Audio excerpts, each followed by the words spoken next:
It's good. Is it blinking red? Good. We can splice that part. Yes. All right. Well, welcome back to Grace Baptist Church. Good to see some, very familiar new faces. My parents are here. All right. And so we're going to get started today with the beginning of our little illustration. So I'm going to give everybody one of these little cups. So you get a cup. Don't worry, I won't spill on you this week. This will be something you need for the whole lesson. Don't worry, you don't have to drink from the cup if you don't want to. Where would you like it? All right. And in case Jen comes. Okay. All right. Now that we have cups, today we're going to be looking at Hebrews 3, starting in verse 14, going through verse 19. So I'll start the reading. If we could go, then if we could read. We should be good. All right. So Hebrews 3, starting 14. For we are made partakers of Christ if we hold the beginning of our confidence steadfast unto the end. Well, it is said, today if you will hear his voice, harden not your hearts as in the provocation. For some, when they had heard, did provoke, howbeit not all that came out of Egypt by Moses. But with whom was he grieved 40 years?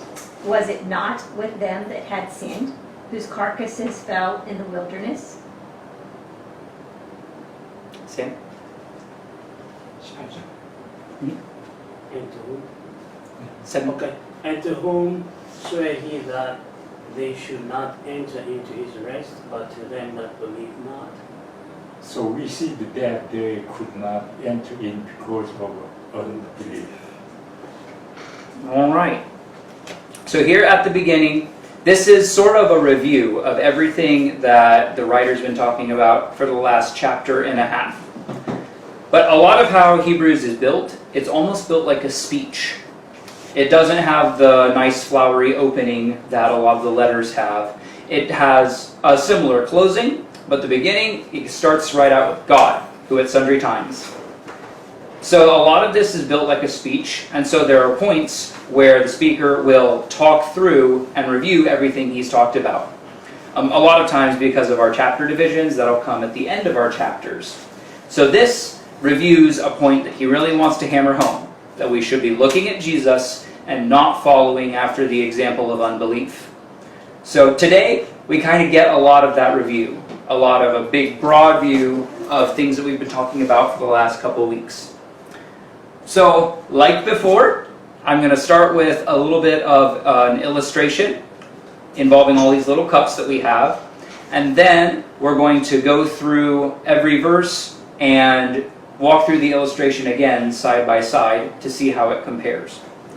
So I brought with me today a bunch of these little tea packets. They are a chamomile vanilla tea. And I don't think that's flavoring, I think it's actually chamomile and vanilla. So I'm going to start by putting, the tea bag into my cup. I've got some hot water ready in the back and in the front. And of course, we know how to make tea. You pour the hot water in and you let it sit. And eventually the hot water brings out the flavor and you will have some tea. I'll let that get started. So that's a pretty simple process, and we all kind of understand how the tea works. But this is very similar to what Paul's telling us, or whoever it is, it might be Paul, it might be somebody else. This is very similar to the way that the Bible is telling us to dwell in truth and to listen to what God has to say. At the very beginning in verse 14, it says, we are partakers of Christ if we hold the beginning of our confidence steadfast to the end. This is something that he's talked about several times. Holding confidence, holding joy, holding hope. And this is something he continues with here. Because that's the takeaway, that's the message that we're supposed to get from all these facts, is that we get to hold on to our hope. We are partakers with Jesus. Because remember, we talked about the family of man and the family of God. We are heirs with the family of God. We can be righteous with the family of God. But we are partakers of those blessings. We get those blessings, and we have to hold on. Remember, last we talked about how Paul in Romans says we need to retain God in our knowledge. We need to hold on to remembering who God is, and not go away after unbelief, and not take his blessings for granted. These are the things he's been talking about through all of the passage. Because there are many blessings that God has. There are many different flavors that we can get from God. Spices, blessings, good things. So right now, you are each going to get a tea bag. You don't have to drink the tea. I will not be upset if you do not. But this is going to be the blessings of God. The potential for flavor. Thank you. So, we are Christians. All of us get the potential for growth. The potential for God's blessings. And He gives it to us when we're saved. He gives us His Spirit. He gives us the flavor. And so right now in your cups, you have the flavor of vanilla, chamomile, I think a couple of other different spices as well. Lots of different spices. And they're meant to be brewed in hot water so you get that flavor and you can enjoy the tea. The blessings that God gives us, we looked at last week. Going back to a couple of the other verses, we are holding we're holding on to the confidence that we have, and we hold on to our hope. Hold on to the joy of our confidence. So there's two different things there he talks about. The hope of joy and confidence. He talks about confidence a lot, so we'll start with that. That is being sure. That is one thing that Christians have we have a big advantage. We can be sure of absolutely anything we do because we have God to obey. Now, which doesn't mean we are sure. It means we can be sure. Because we don't have to look at the world and know that we have every fact right. We don't have to know that we know everything. We don't have to know that everything is ready. In fact, we don't have to know anything about the situation. We have to know that we are obeying God. And if we are obeying God, that is something we know or we don't know. If you're obeying God, you have confidence. You are doing what God says to do. You are doing the right thing. Life will move as God wants it to move. That is the confidence that we have as Christians. We're able to do what God says, and we're able to live with His blessing.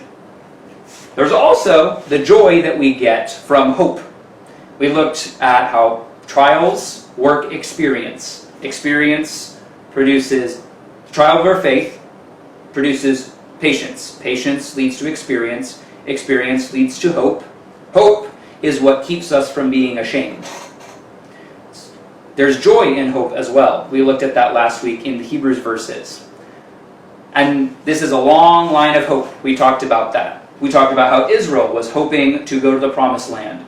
In the Promised Land, Israel's hoping for deliverance. Later on, David is hoping for an eternal kingdom. They're hoping to go back to Israel.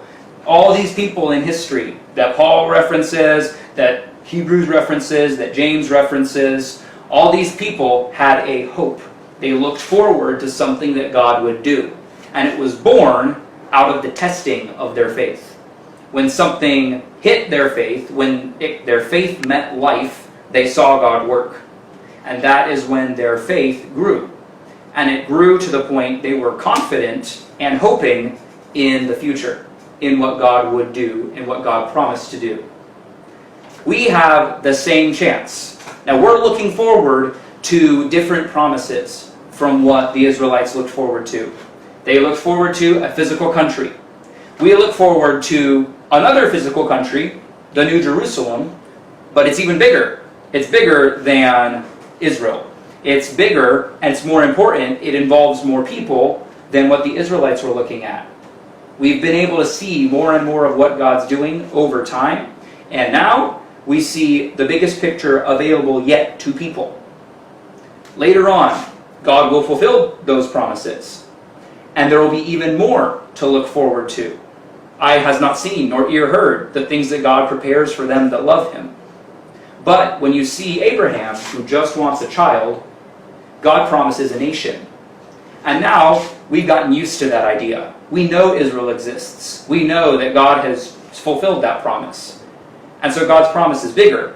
He's going to make a people throughout all the nations. And he's taking that promise and he's fulfilling it and making it bigger and bigger and bigger and more and more and more amazing. So, if we can look forward to something like heaven, like a New Jerusalem, and we can look forward to something that amazing, think of what the next generation of Christians will get to look forward to. Things that we won't even understand. So, we will start to apply our faith. Because what we have the possibility for flavor. We have the potential, the hope, that one day we will have some pretty good tea. But hope needs to be empowered.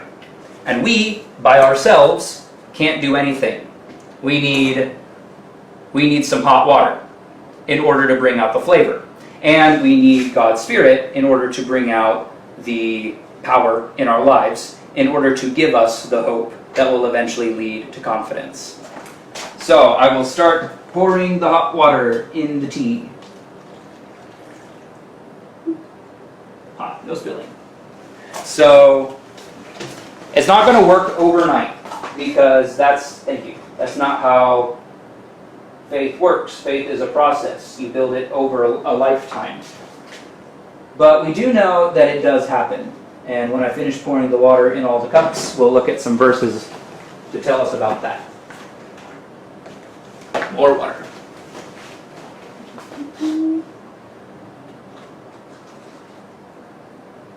Yep, so normally we're going to let that steep for about 3 minutes, and then we're going to be able to taste the tea well enough to start drinking it. So without the water, there's not really any way to get the flavor from the tea, unless you lick the tea back, and that's pretty normal.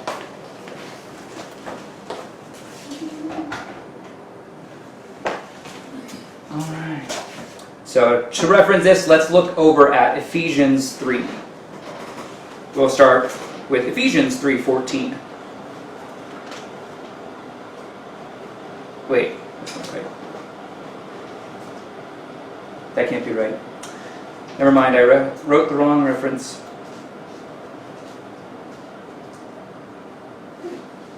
That stinks.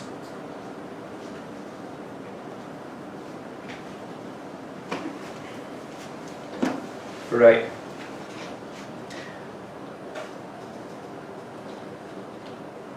All right, so we will, what we have here, biblically speaking, God works in us. God has many blessings. Like I said, eye has not seen, ear has not heard, what things that God has prepared. So, when we look at the tea bag, we cannot see the taste. We cannot anticipate what it's going to taste like. If I didn't tell you what the tea bag would taste like, you wouldn't know. And even right now, nobody has tasted the tea. So there's no way for you to know until you taste it, until there's hot water put into it that tests it, that tries it, and that brings it out. That's what Hebrews is talking about. Hebrews, over in the end of Hebrews, we have the confidence because God works. We have the faith because God works. And we have hope because God works. So this is where he gives us something to do, to hold fast. So, hold fast to the confidence. We have the tea. It's brewing, but if we don't keep the tea, if we forget about the tea, we never get to drink it. We never get to enjoy it. So it's probably almost ready. So if it's warm enough, you guys can start drinking the tea, unless you don't want it. That is the right way to live. That is what we should do. And that is what the writer of Hebrews says to do. But he also reminds us about the people who don't do that. That's what verse 15 starts talking about. It says, "Today, if you'll hear his voice, harden not your hearts, as in the provocation. There are people who were without hope and confidence. These people did not look to God in order to get any flavor. That's these people. These people had God's blessing and never accepted Him. They never let Him bless them. They never let the Spirit work. They didn't add any faith. That's everybody. I mean, the sun shines on the just and the unjust. The rain falls on the wise man and the fool. God has many blessings that people in general get, whether they accept it or not. But He has more blessings that He gives to His children, to the people who know Him. But there are people like the old Israelites who knew God and didn't really do anything with that knowledge. So we see that they talk about that over and over again in this chapter. How the Israelites were freed by God. They went, God gave them laws. God gave them very gracious laws that were going to improve their life versus the other countries. But they didn't follow. They didn't listen. They tried to test God to see if He was really telling the truth. They wanted to know if the water was hot before they let God pour it into their lives. They wanted to know if God's Spirit was really powerful before it started to come apply the blessings. So they asked Him, hey, God, if you're so powerful, why aren't you giving us water? We need water. You aren't giving us water. And they're provoking Him. They're provoking Him to try to get Him to do something because they want it. Not because they didn't do this because they needed water. If they had asked God for water because they needed it, God would have been happy. He says, ask and ye shall receive. If any man lacks wisdom, ask of God. He says, give thanks for all things. He says, I am the giver of every good gift. God would be perfectly fine if the Israelites were recognizing their need and asking Him to meet it. But that's not what the Israelites were doing. They were provoking.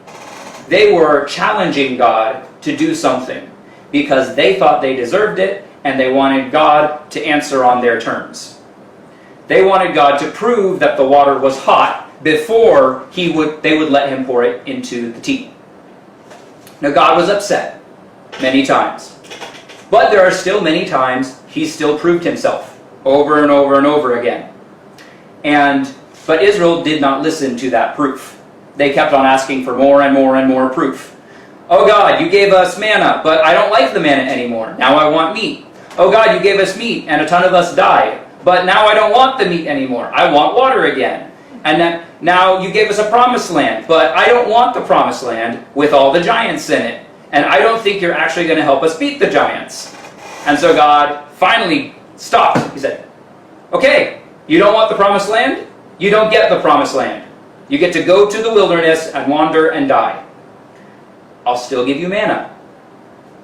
You're going to live out your full life, but you're not going to have it with my full blessings because you wouldn't take me by faith. And you wouldn't pay attention when I tried to show you who I really was. You stopped listening to me, stopped caring about me, and you started provoking me. There is an example of somebody who did not do that. That's Gideon. Gideon is one of the lowest faiths in Scripture. He's hiding his crops at the very beginning of his story. There's another country that has come to Israel. The country of Midian took over Israel, and they were running through, taking away all the food. Gideon is hiding the little food he has when an angel comes to him and says, Gideon, you're going to be a battle-hardened warrior who is going to rid Israel of Midian. This man is barely a farmer. I mean, if there's even enough food left to call him a farmer. And he's hiding what little he does have. So, they give him some exercises. He's supposed to go smash an idol that everybody was worshiping. So he does. He goes and he smashes the idol. And God protects him from everybody around him. Then God says, raise an army. So Gideon goes and he obeys what God says to do, and he raises the army. God meets the expectations. God's building up Gideon's faith little by little by saying, here's a blessing, trust me. Gideon trusts, and then God layers blessings. But at one point, Gideon just was feeling really afraid. He said, God, if this is really what you want me to do with this army, I have a sheepskin. I will put the sheepskin outside. And I want when I wake up, I want the sheepskin to be wet. I want the ground to be dry. Well, the next morning he woke up and the sheepskin was wet. The ground was dry. God answered the prayer. Well, Gideon asks again, God, tomorrow I want the sheepskin to be dry and the ground to be wet. And the next day, God does it again. The ground is wet and the sheepskin is dry. A lot of times we look at Gideon like he's provoking God. Like he says, I don't want to believe you. Make me believe you. Prove yourself. But that's not what God implies. God did what he said. God answered his message, answered his prayer. Gideon was asking for something to believe in. He wanted to see God so he could accept him.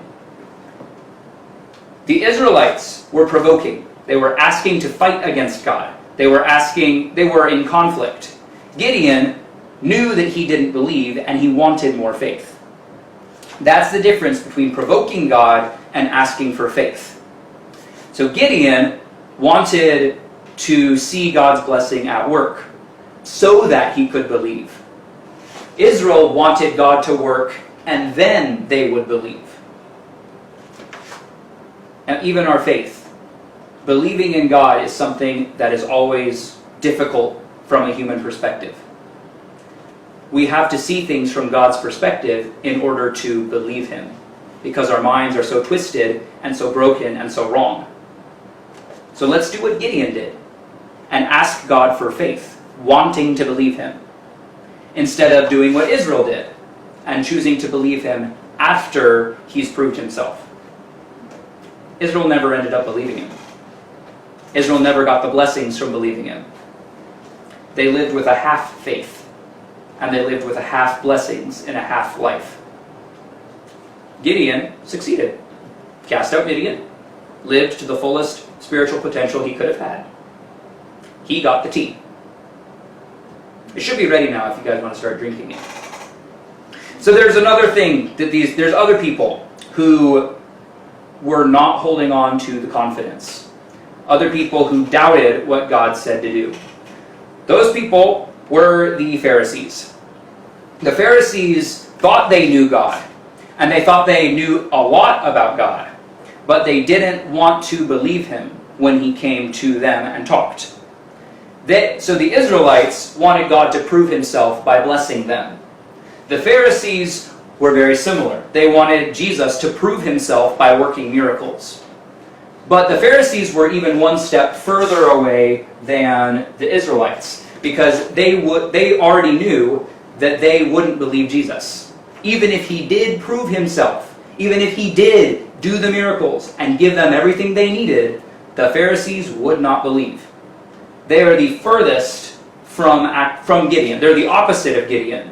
They were asking God to prove himself so that they had ammunition to fight against God and to say he couldn't do what he said he was going to do.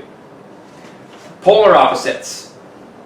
And those are some of the people that are described back here in Hebrews. People who are provoking God. People who are fighting against God. People who are hardening their hearts. People who are grieving God. We see, with whom was he grieved? 40 years. Was it not with them that sinned, whose carcasses fell in the wilderness? So if we look at that, these people who just provoked God, they died. They died without the full blessing of God. But the people who, and then there's people who didn't just provoke God, but opposed him, and asked him for blessings so they could prove him wrong, or asked him for blessings so they could fight against him. That's human. That's what we do. A lot of times, our biggest idols are the things God gave us. Our biggest idols are the wisdom that God gave us. God says, here is how to deal with the situation. So we take God's wisdom and we turn it into a rule book. And now we just follow the wisdom instead of following God. That's what the Pharisees did. They knew the way to follow God, but they didn't know God. So over time, in their own human mind, they twisted that way. Eventually, when God himself showed up, they didn't understand him, and they didn't obey him, and they were fighting against him. That didn't start with people who wanted to follow God. It started with people who wanted to follow rules, people who wanted to follow an idea, and people who made an idea into their God, and who idolized that idea. So the Pharisees idolized the ideas. The Israelites idolized food and drink and physical things. And then you have other people. You have people like Gideon, who did not idolize the physical things. He used the physical things as a way to believe God. And then you have people like Nicodemus, who asked God challenging questions and about ideas. Nicodemus was a Pharisee, but when Nicodemus came to ask God a question, it was not to challenge. He came in the middle of the night. The middle of the night, that's when scholars did business. If you really wanted to talk about something and actually find an answer, you went at night. If you wanted to fight about things, if you wanted to have an honor battle, you went in the middle of the day where everybody could see you, and you would have your discussions and your fights, and then somebody would come away humiliated, and somebody else would come away exalted. But Nicodemus didn't fight God in the middle of the day. He came to God at night, and he asked Jesus a question. And Jesus started talking to him. Jesus started challenging his ideas. Jesus started revealing Nicodemus really didn't understand God. And Nicodemus eventually helped take Jesus off the cross. Nicodemus was a believer in Christ, and he worked with other rich, influential people to make sure Jesus got a proper burial. And then after that, there is very good reason to believe Nicodemus was part of the early Jerusalem church. He was loyal enough to Jesus after the cross. Why wouldn't he be loyal when he rose again? So Nicodemus is the opposite of the Pharisees. The Pharisees took their ideas about God and the things God taught them and used it to fight God, used it against God, and used it to become self-righteous. Nicodemus took what God told him, took the ideas he learned, and used it to go toward God, to learn more about God, to become more like him.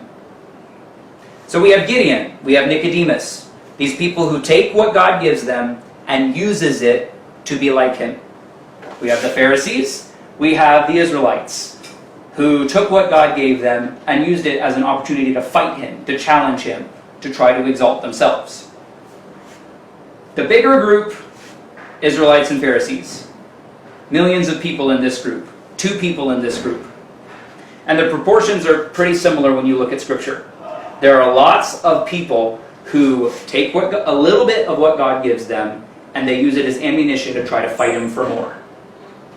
And then there are the people who take what God gives them and still want more, but they want God more.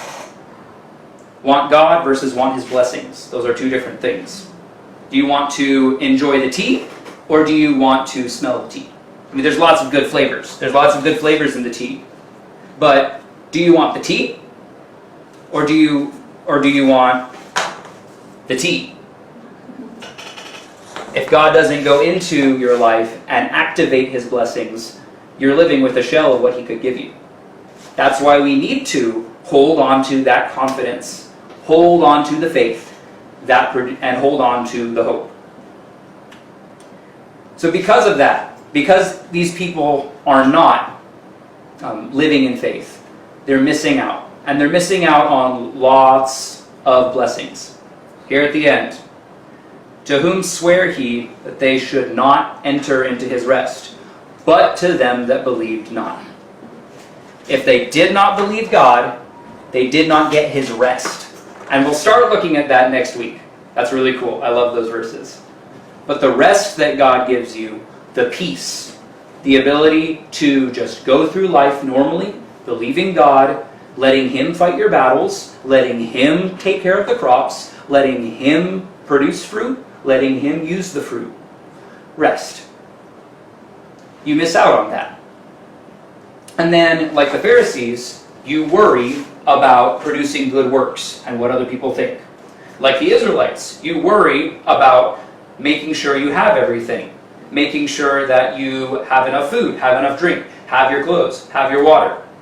Both of these people are people who did not trust God. They got blessings from God, but instead of trusting him, they became fearful of losing those blessings. And so they fought against God to keep what they had, instead of trusting him to be refilled, to get more. That is the difference between holding fast to confidence and holding fast to stuff.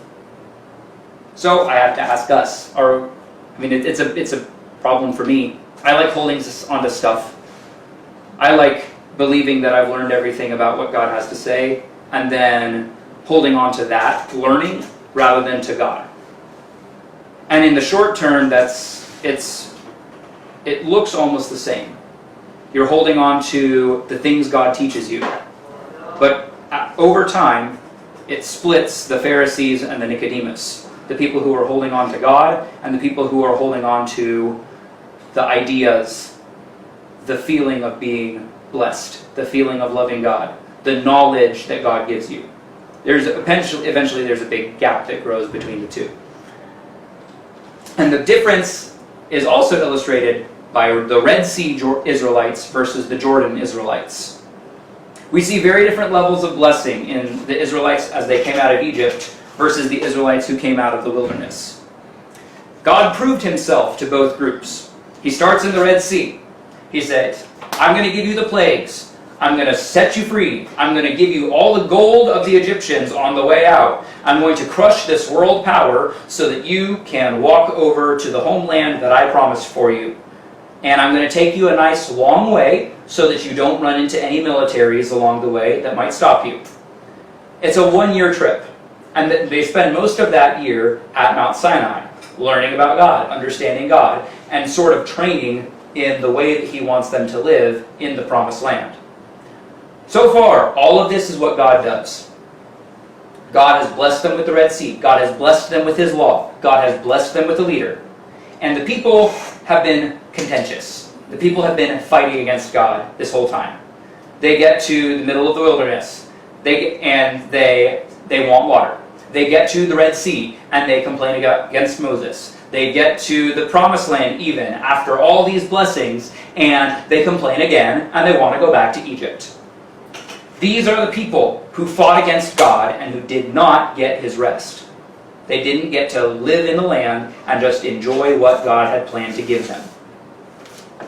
Then we go to the Jordan Israelites. These people had far less initial blessing from God.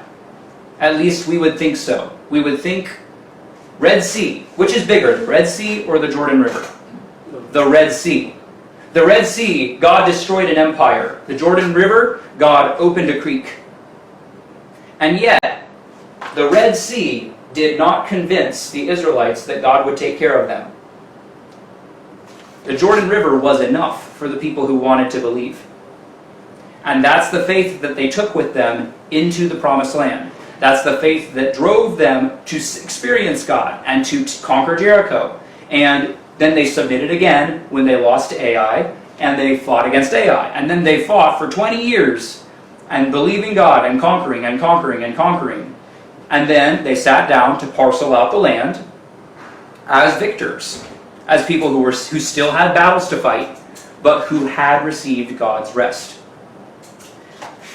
So it's not about how many blessings God gives you. He could give you a Red Sea, or he could give you a Jordan. It's about whether you want to know God, and you want God. The Israelites wanted to be free. The Israelites wanted to be rich. They wanted to be in the land. And they wanted God less. Priorities were reversed for most of the Jordan Israelites, which is why they entered into God's rest instead of another cycle of wandering in the wilderness.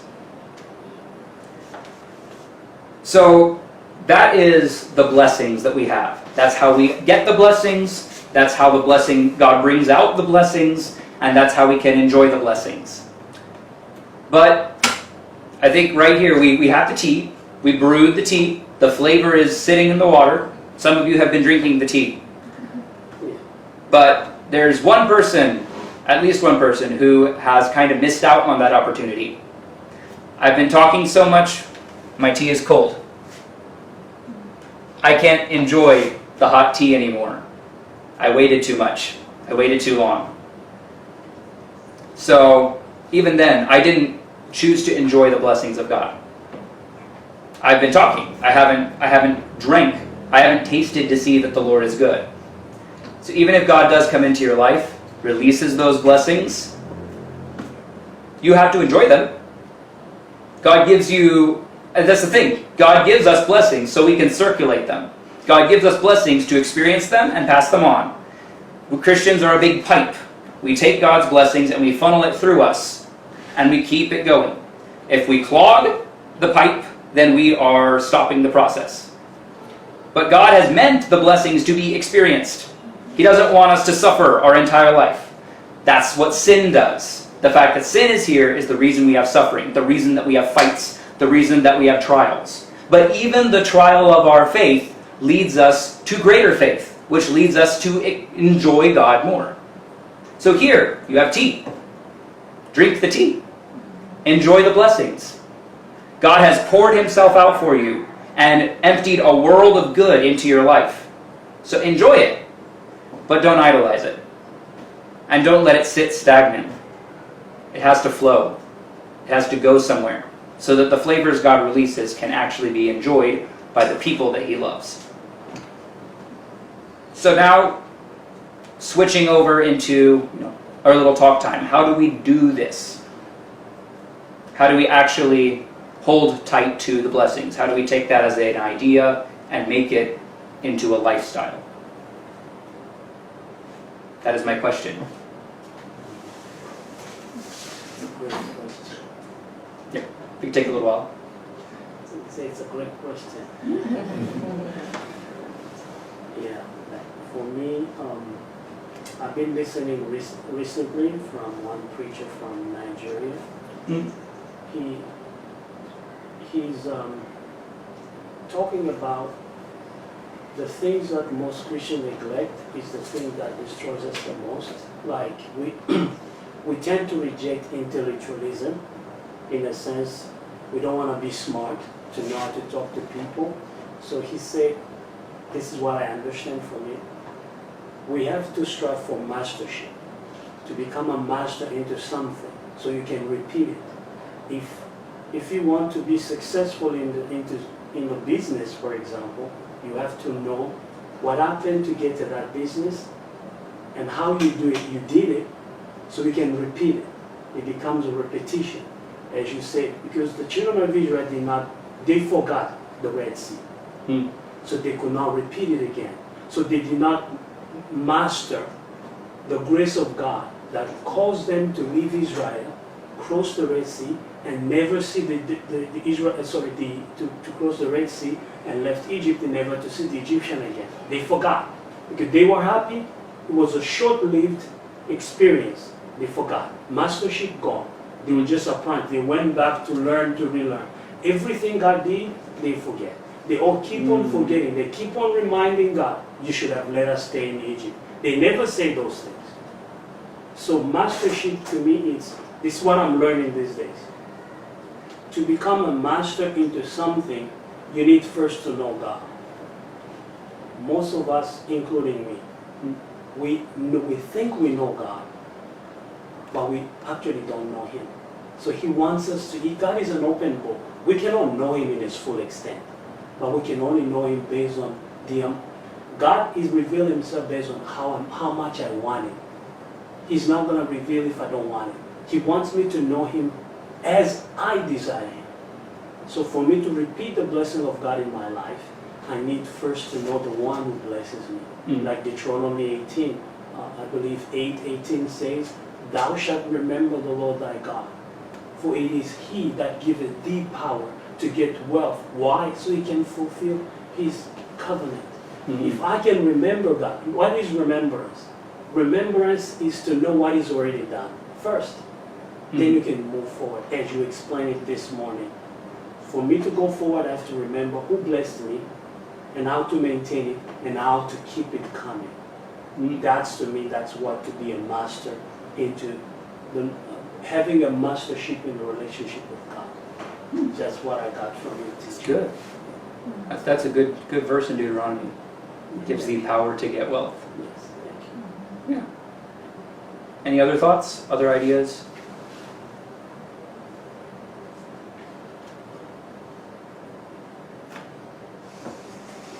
Got like 2 more minutes. In this case, only John can. Yeah, it is a pattern. Because I really enjoy your style, man. Yeah. I do learn a lot from you. Yeah, a lot. Likewise. A lot from All right. Well, finish up the tea before it gets cold, or throw it out. I guess that's an option. We can finish up for today. you. Yes, thank you. Enjoy for church. teaching.